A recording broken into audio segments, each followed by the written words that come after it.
Hey everyone, you've caught me in mid-conversation with Allison Gill. If it looks like I'm in a different location, it's because I am. I'm traveling, I'm visiting family. I just left Texas yesterday, and I'm in my hometown of the Bay Area visiting my parents. I should be apparently not working, but on the car ride to my parents' place, my wife, who reads my, Blue Sky account and tweets just to keep up with the news, she just turned to me as I was driving the rented minivan, as one does when they travel in style with 800 kids. I can't believe they're letting Maxwell potentially free on some work release. I can't believe this is happening. And I sat there and I talked to Lev Parnas earlier today, Allison, and we were talking about Trump and Putin and I don't know, unleashing the National Guard on the American people and weaponizing the police force and steps towards authoritarianism and how he's going to throw Ukraine under the bus. But then this story was stuck in my mind because the great Allison Gill of Mueller, she wrote, broke a fantastic story from today that we will talk about, where she got all the goods and the data about how Ghislaine Maxwell, a predator, a sex predator, a person who was complicit with Jeffrey Epstein in the grooming and the assault and abuse of girls. Girls. How did she get a cushy transfer to a minimum security camp in Texas, just coincidentally, Allison, right after Todd Blanche, Donald Trump's personal attorney, talked to her for 2 days? And now, how the hell is this woman a pedophile? How did she get cleared for work release? And I was sitting there, I'm like, don't do it. Don't do it. Must do it. Contact Allison. Cannot let it slide. So Allison is here. We're giving her credits. I was giving her flowers all last week because on Mueller, she wrote, she was the one who broke that there was a division of the FBI that was tasked with finding Donald Trump's name in all the documents and redacting them. And then a week later, was it a week, Allison? A week later that CBS broke it? Your news? New York Times, 5 days later. Oh, yeah.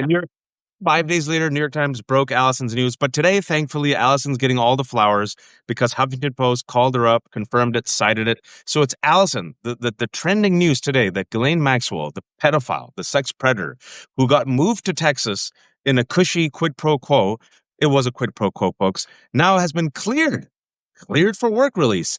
All the information, all the juice, all the tea, all the scoop belongs to Allison. I just wanted to give a framing. I yield the floor to you, Allison. Hey, thank you. So let me tell you how it works, because it's a little bit kind of convoluted. And in my post on Mueller, she wrote, I actually post the photographic evidence of the electronic file of her waiver for FSP, which is what does that stand for? Security like Federal prison? it's like federal something. They waived her FSP, sex offender status. Oh, sex offender story. Excuse me. I thought FSP. Okay, yeah. And we were and just to connect the dots, the big question that we all had since last week is who the hell waived her sex offender status that allowed her to get this cushy transfer? Right. What was this Rick Stover guy? But we don't know who told him. But he's in contact with the White House a lot and a lot of Trump advisors. So I wouldn't be surprised if somebody from DOJ or Todd Blanche or somebody called him up and said to make this waiver happen. So you get a score, right? And that's one of the things that Senator Whitehouse was looking for. And her score is 27. The 20 comes from she gets 3 points for, which is a low. You want a low score for not having fights in prison. She's got 143 months to go. So she gets 2 points for that. So 20 of those points come from how's your community relationships? Are you an okay prisoner? And she scores well on all that. But she has, for her base score, a 7, which is the highest you can get because she's a sex offender. So Yep.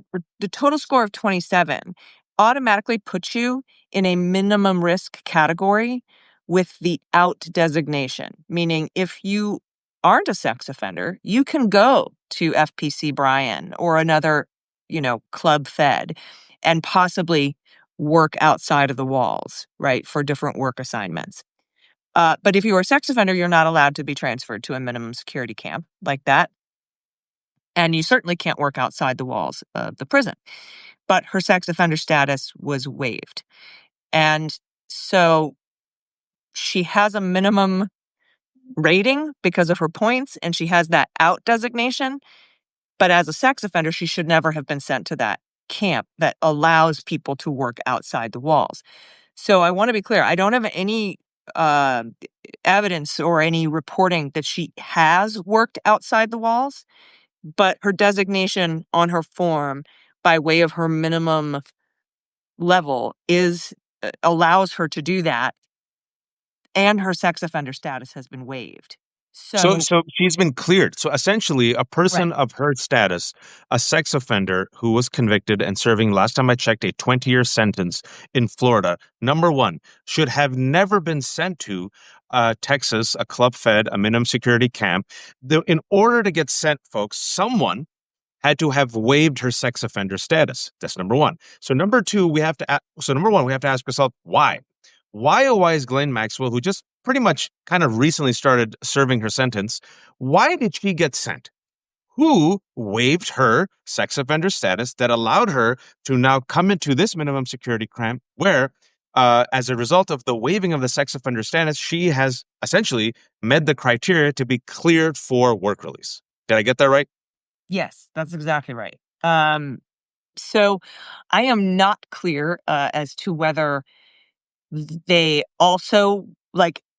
I think waiving her sex offender status waives her for work release, or the fact that she's minimum security puts her in the out category, but she's not supposed to do it because she's a sex offender, just like she's not supposed to do it, and just like she's not supposed to be there in the first place. So we've never even had to wonder about this. Like if you get to go to Club Fed because you're not a sex offender and you're minimum and you're out, out means you can work outside the walls.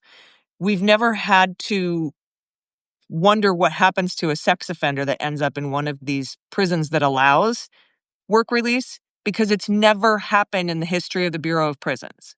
There you go. So that's kind of where the rubber meets the road on this.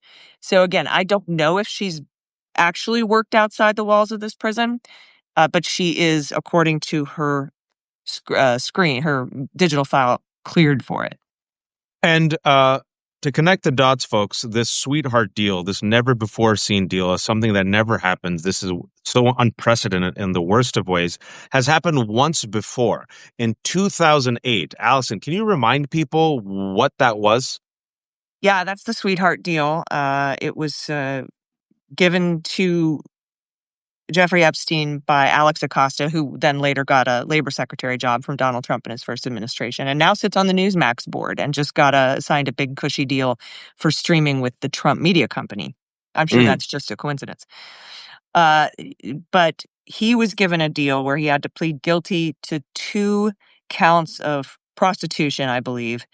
But he was allowed to go to a prison where he could leave for 8 hours a day, 6 hours a day. As it turned out, I think they found out that while he was leaving, he was getting serviced. He was raping girls on that out time, and that was, he barely was in prison. I mean, you couldn't even call it prison. And that sweetheart deal was written by Alan Dershowitz, who can't get a pierogi in Martha's Vineyard. Um, Oh no. Oh no, truly. Dershowitz suffers. mm, Oh no, he is a victim. Oh, but continue. I had to do one tier for Dershowitz. he Done. does. He does suffer. Poor Dersh. But he kept his underwear on, if you remember that deposition. Dershowitz kept his underwear on. He got the massage, but the underwear was on. Yeah. Okay. So, and they're poaching these girls from Mar-a-Lago, which is what happened to Virginia Giuffre. But I digress. Yeah, that's the part of the sweetheart deal that he got, and I mentioned that in my reporting. It's not the same uh, because we don't know that Ghislaine Maxwell is actually free to leave and go work outside of this particular club fed at this point. But if we learn that she is able to get those work reassignments or work assignments outside of I would say walls of the prison, but this prison doesn't have walls. If she's allowed to, then we'll know why. It's because she has out status and has been waived. Her sex offender status has been waived, which is called a management variable, which I also show you the screenshot in my blog post about this. So yeah, it's It should infuriate all of you for two reasons. Number one, 6 miles away from Texas A&M University. This was a woman, folks, who the victims said that in some ways she was worse than Jeffrey Epstein because the girls, the victims, initially trusted Ghislaine Maxwell. Ghislaine Maxwell was the one who used her charm, also her gender, the fact that she was a woman, and that she was the one who preyed on these women, stalked on them, and she was the one who said, "Trust me. I I'm know your someone named friend. Jeffrey Epstein. I'm your friend. I'll take care of you. I'll protect you." Virginia Giuffre was a 16-year-old spa attendant who was working at Mar-a-Lago because her father was a manager there. She was reading a book, something about on massages. Ghislaine Maxwell was there, saw her, went to her, said, "Come work for Jeffrey Epstein. He's a good guy. Trust me, this will help you and help your career." Virginia Giuffre then, her word said, she then got trapped, went to Jeffrey Epstein, and was groomed by Ghislaine Maxwell, and she was served like a platter of fruit, her exact words, to some of the world's most wealthy and powerful men. One of the men that she mentioned was Prince Andrew, right? She said that Ghislaine Maxwell, in addition to preying on her, stalking her, grooming her, also molested her along with Jeffrey Epstein. The farmer sisters said the same thing, that along with grooming her, stalking her, praying her, having these young, vulnerable women trust this woman, a polished woman, with a nice accent who's sophisticated. "Oh, this man, just trust him. He's good." They're like, okay. She lured them and then fed them to the wolf. In addition to feeding them to the wolf, she also molested these girls. This is the woman. This is the woman that this tough on crime president, Donald Trump, tough on crime MAGA movement has just given a sweetheart deal to right after Todd Blanche, Donald Trump's personal attorney, who's now in the Attorney General office, spent 2 days talking to her. And then literally right after he spent 2 days talking to her, her attorney, like you cannot even make this up, openly on X, Twitter, openly is beseeching Donald Trump and the Supreme Court for the victim of Jeffrey Epstein, that's how they described Maxwell, to be given a commutation or pardon. And lo and behold, less than a week later, as Allison has told you, Maxwell gets this transfer. We still don't, well, now we know who did it. Again, there's no reason for her to get this transfer. There's no reason for anyone to waive her sex offender status. And it's clear, folks, you saw it in real time in the last 2 weeks, the quid pro quo. You saw it play out in real time. And Michael Wolff, well, when I interviewed him, you should all check out that interview. He openly said in the interview that Ghislaine Maxwell and her team were the one that leaked the notebook, the 50th birthday party Thought so. notebook. I Yeah, thought so. so that's what Michael Wolff told me. He kind of just casually dropped it. And if I had a production team and if I had a team, I would have clipped it up and sent it everywhere. But folks, I got like 800 kids. I've been traveling. So I sat there. I'm like, I posted on Blue Sky the other day. I was like, isn't it weird? I think it's interesting that the leaks to the Wall Street Journal stopped after Todd Blanche met with Ghislaine Maxwell and she got a cushy new. he casually dropped in our conversation, and then someone reminded me that like you should probably clip that up. So Michael Wolff, and we just talked last week, said Ghislaine Maxwell's team was the one that sent over to Wall Street Journal the notebook. The notebook, for those who don't, I know there's a lot, so we're just connecting the dots. Wall Street Journal stood by its reporting. You know that flaming socialist, communist, Muslim rag, the Wall Street Journal, owned by that Democratic socialist Rupert Murdoch, published a piece that said that Donald Trump, among many other powerful individuals, solicited by Ghislaine Maxwell, sent a personalized note to Jeffrey Epstein for his 50th birthday. Donald Trump threatened to sue. Wall Street Journal said, "Nah, we feel pretty confident on this." They published it. Donald Trump sued. They said, we still feel pretty confident on it. A couple of days later, they published a second article with more names. And then the third article they published was Pam Bondi told Donald Trump that he was in the documents and files way back in May. So, Allison, to me, it seems very clear. We'd always try to separate fact from fiction. We don't try to go down conspiratorial rabbit holes. We just tell you what we know. Folks, it's in front of your eyes.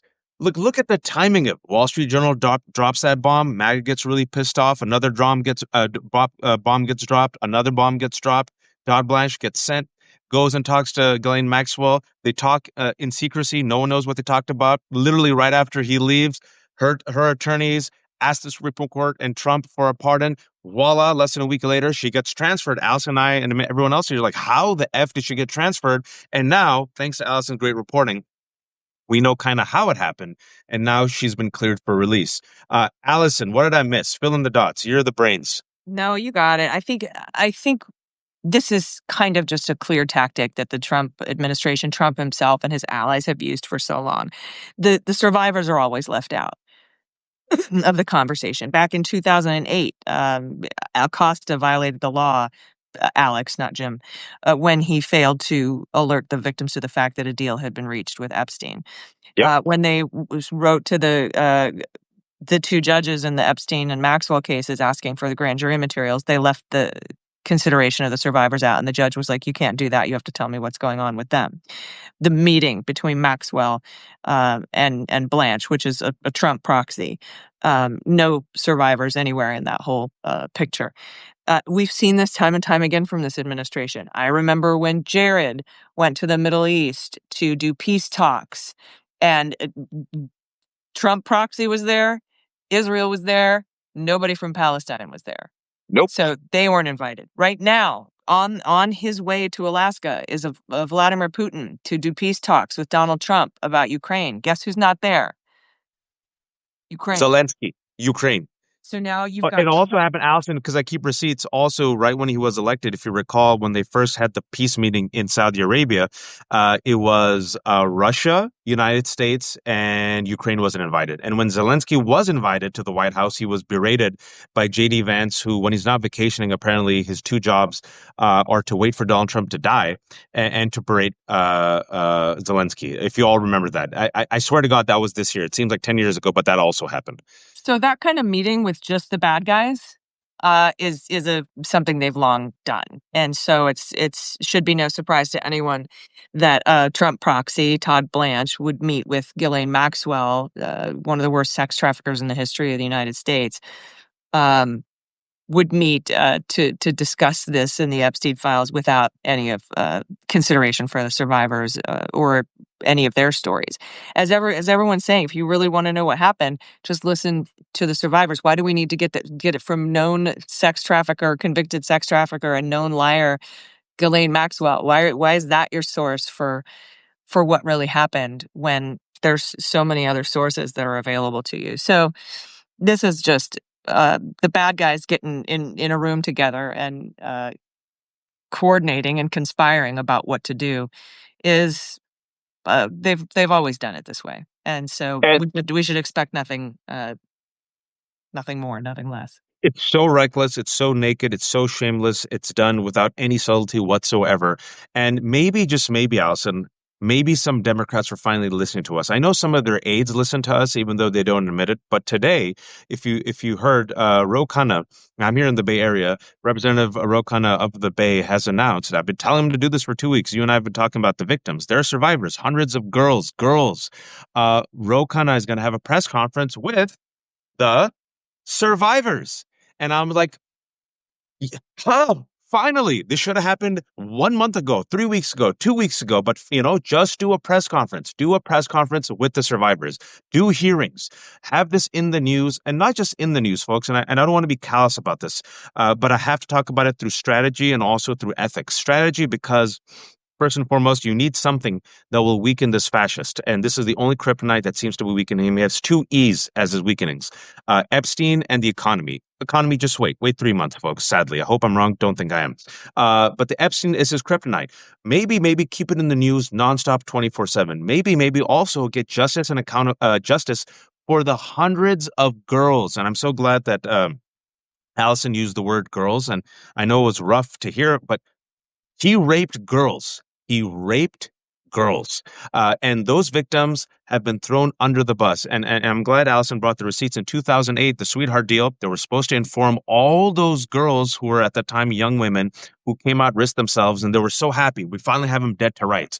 All these victims telling the same story, and they did the sweetheart deal without telling them. And just happened 2 weeks ago, the victims got re-traumatized. Virginia Giuffre died allegedly by suicide in April.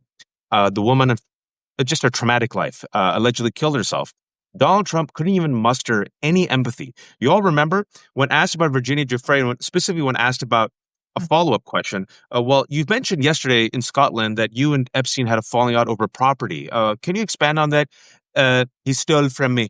And what he was referring to was 16-year-old Virginia Giuffre, a human being. That's Donald Trump's exact words. He couldn't even pretend, Allison, to be empathetic and decent. And then the next day, there was an interview with Virginia Giuffre's brother, and her family to this day cries. I mean, they were shook up. They're like, she wasn't property. Seen She it, was a yeah. human being, and they get re-traumatized because the man who we've elected, not me, not Allison, just this United States of Amnesia, is a man who's been held liable for sexually assaulting Agent Carroll, for defaming her. He's been held liable for fraud. He's had 24 credible accusations of sexual assault. And this is a man who bragged about sleeping with young women. Michael Wolff said that him and Epstein in the 90s used to chase models. And I asked him what age. He said age is 14 to 20.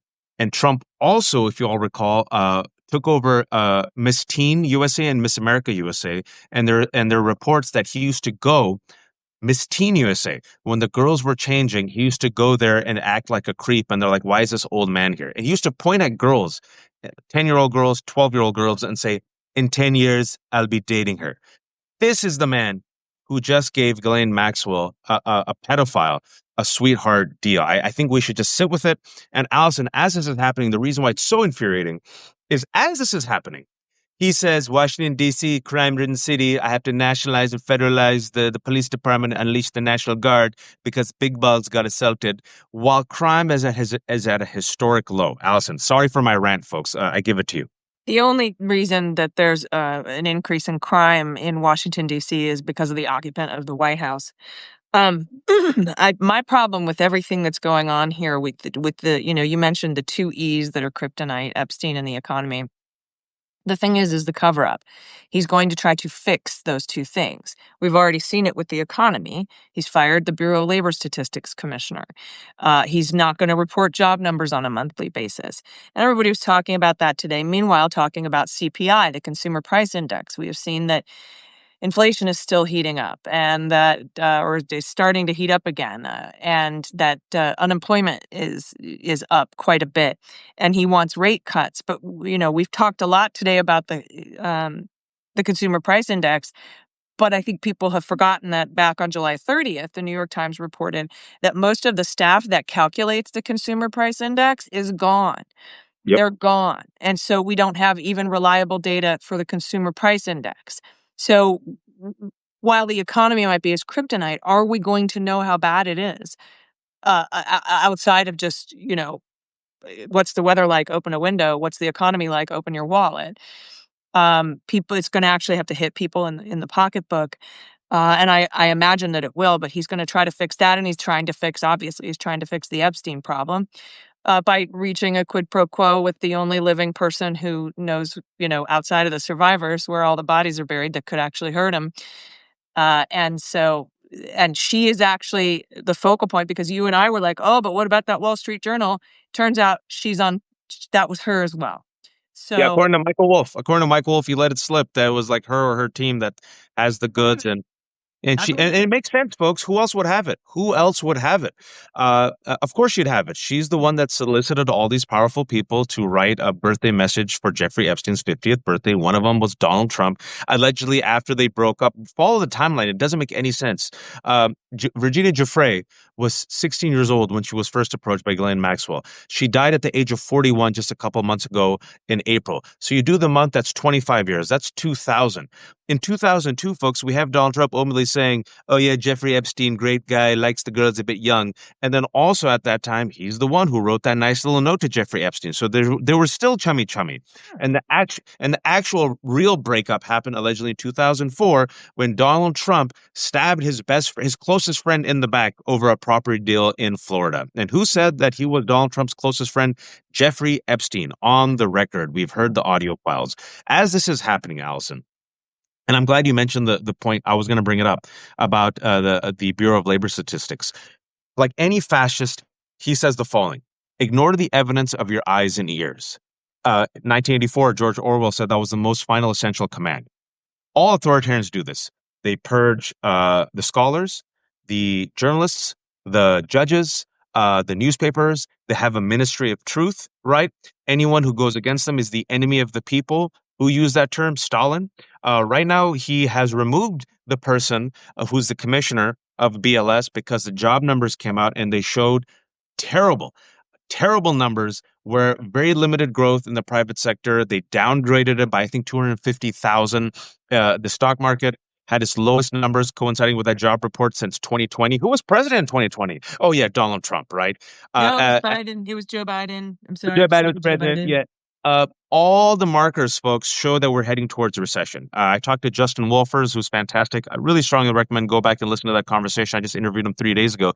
He puts it at about 50%. And all these data, he says, is data that we rely upon and our allies reply upon, right? Because we had an infrastructure of data, of brilliant data. So now we're flying in the blind. We just have to trust Donald Trump.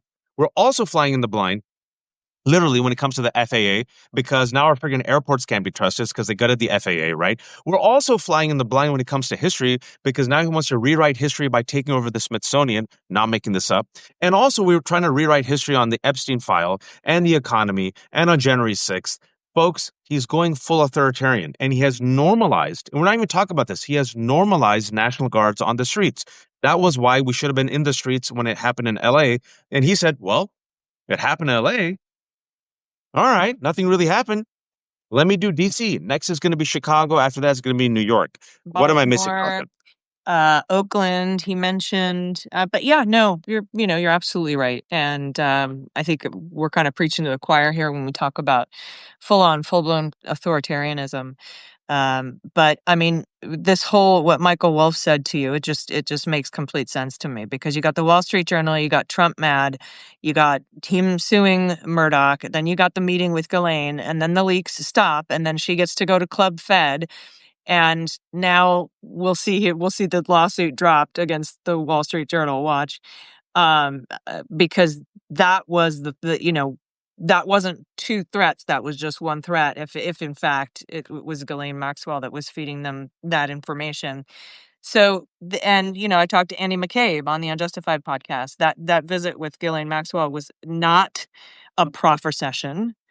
It was a political intelligence exercise. They went in to find out what she has, what she knows, and all of that stuff. And so when they talk about, "Well, we might release the tapes of that interview," yeah, but not the first 20 or 30 minutes of conversation you had before you hit the record button, because there was no one else in the room besides all the bad guys. So if you fired Maureen Comey, there weren't any additional FBI agents in there. So I mean, it's And that's pretty important. it's What you pretty just said obvious. is I just another. want to let you know, Juan. I just need to let you know I'm at 10% battery. So We're going to end in 2 minutes. if I I just said disappear, that's why I didn't if hang up on you. if she disappears, they got her. They got Yeah. Allison. But I'll be back It, tomorrow for the Daily Beans, and you need to write a book called United States of Amnesia. I'm an old head, to quote In Living Color. It's a CUNspiracy. CUNspiracy. That's a deep cut for those who get it. If you don't, Google it. You will see comic genius of Damon Wayans from In Living Color, early 90s. We will get Allison out. She only has 9% left. But, Allison just dropped something there that should have been a 5-alarm fire and would have been a huge scandal in any other administration. But now it's just a footnote. Maureen Comey. Oh, this prosecutor who prosecuted Ghislaine Maxwell. If anyone should have gone and visited Ghislaine Maxwell to see if she has any information, it would have been the prosecutor. But the prosecutor was not there. And can you tell him why the prosecutor was not there? Because randomly, this also happened 3 weeks ago, coinciding with all of this, Allison? Part of the cover-up, part of the job to fix the two E's, to fix the kryptonite, they fired Maureen Comey. They fired the lead prosecutor on the Maxwell case so that she couldn't be there. It is a cover-up. We have to use that word cover-up. Again, because Allison and I are masochists and we're knee-deep in this every single day, I know it's a lot for everyone, but the Wall Street Journal, a flaming leftist socialist rag run by Muslims, of course, and headed by Rupert Murdoch, a democratic socialist, the third big bombshell they dropped on the Trump Epstein scandal was that Pam Bondi, his attorney general, also the attorney general of Florida back in the day, told Donald Trump in May that he was all up in the files. Donald Trump, when he was asked about that by ABC News, about 2 months later, he publicly lied to the people about it. That means June, July, August, 3 months, this entire administration has been lying to the American public, has been lying to the MAGA base, and has been engaged in a cover-up. Our spidey sense, I remember I was talking to Allison and a few other people about this.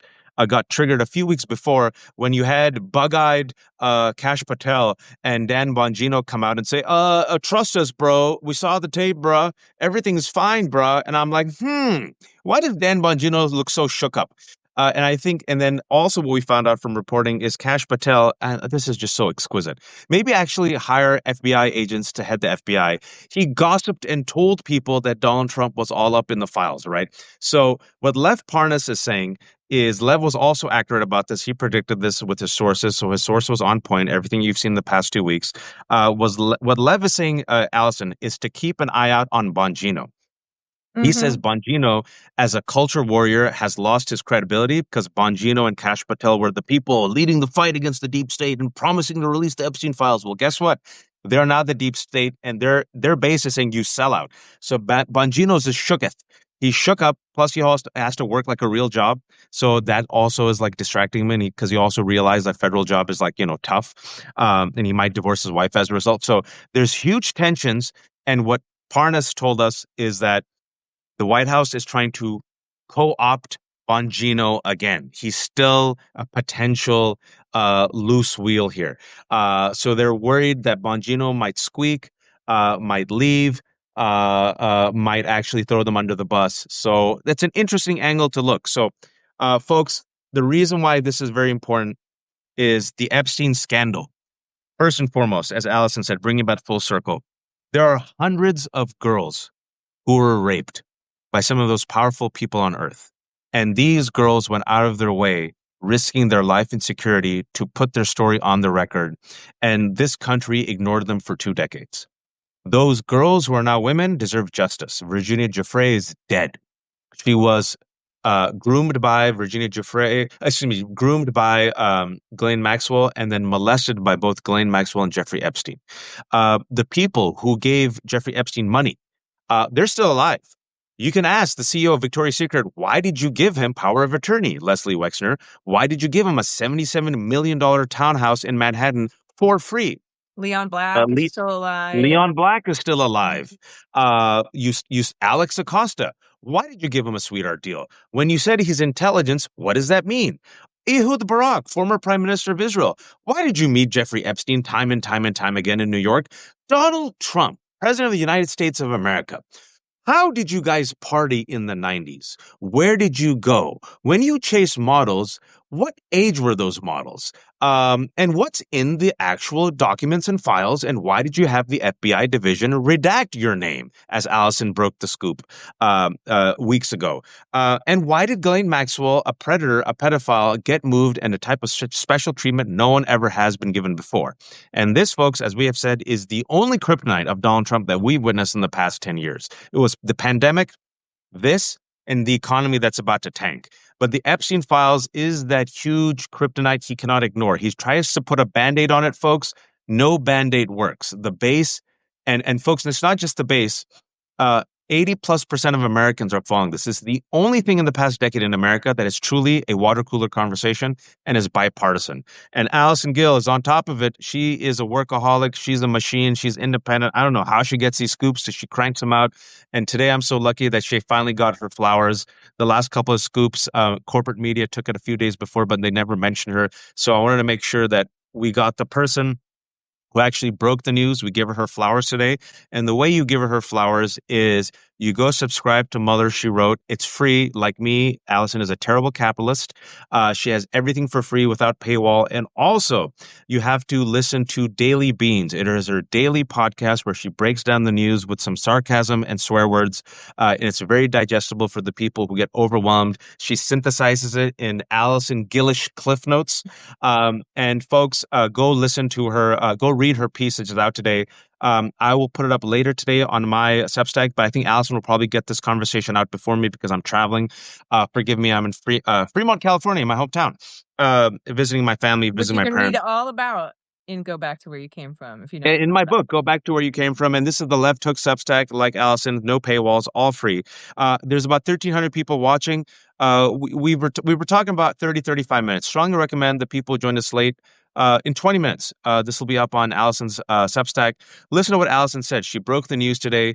The question, Why did a pedophile, Ghislaine Maxwell, one of the worst pedophiles on earth, get a sweetheart deal? Why did she get moved from Florida to Texas? Why is she in minimum security Fed camp? Why has she been cleared for work release?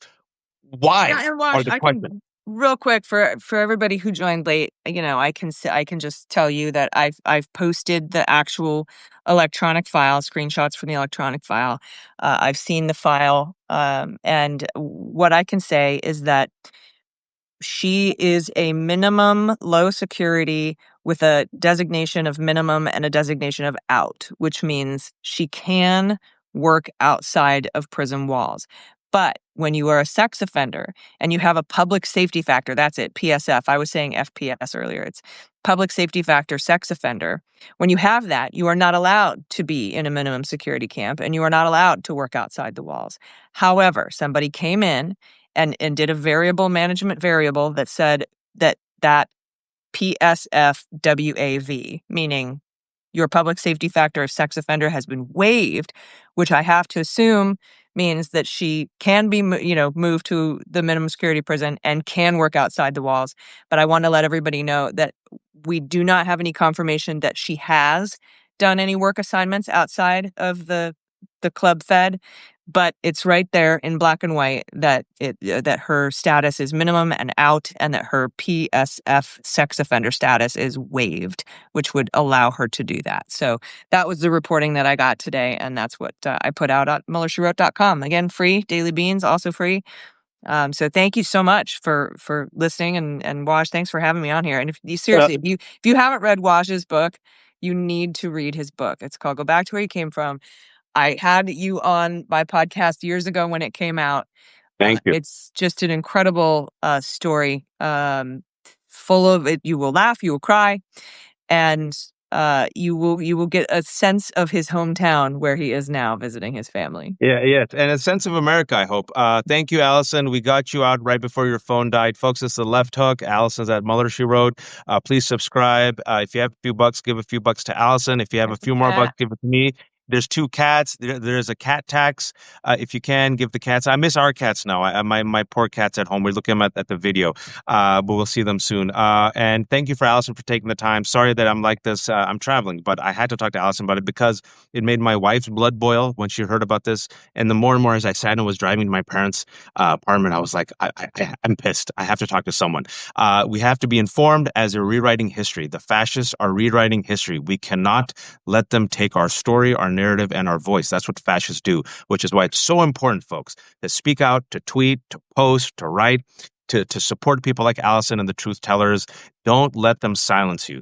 Folks, be kind, be decent, speak out, be empathetic, and please, oh please, don't be a fascist. Take care. Thank you, Allison.